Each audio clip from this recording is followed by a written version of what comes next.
Okay, so first I'm gonna ask my patient for consent to take her vitals. Do I have your consent to take your vitals today? Yes, you do. Okay, so first I'm gonna start by palpating her brachial artery, just right there. And I'm gonna place the blood pressure cuff 2.5 centimeters above her antecubital fossa, which is right in here. And I've ensured that the blood pressure cuff is the proper size for her.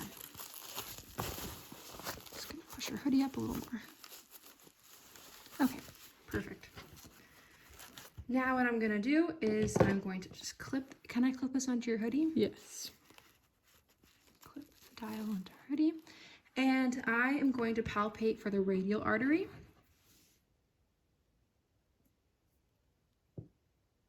Which is right there. So what I'm going to do is I'm gonna inflate the blood pressure cuff 30 millimeters of mercury over where I can no longer feel her radial pulse.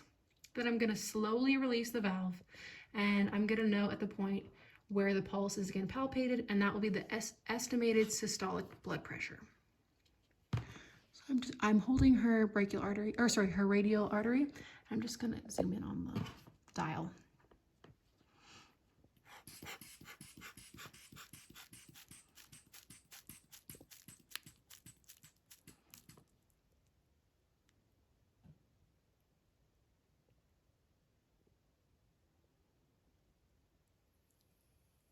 Okay, so I started feeling it again at 102. So I'm gonna write that down.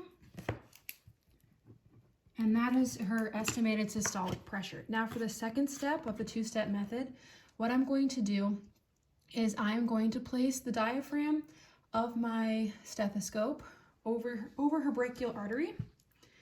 And then I am going to inflate the blood pressure cuff 30 millimeters of mercury over the estimated systolic blood pressure that we just determined, which was 102. So I'm going to go to 132. And then I'm going to deflate the cuff very slowly, about 2 to 3 millimeters of mercury per second. And then I'm going to listen carefully for the first cough sound, which is going to be the systolic blood pressure. And then I'm going to continue listening until about 10 to 20 millimeters of mercury past the fifth cough sound, which is the last sound that I will hear. And when I can no longer hear any sounds, that is her diastolic blood pressure. So I'm going to go ahead and do that.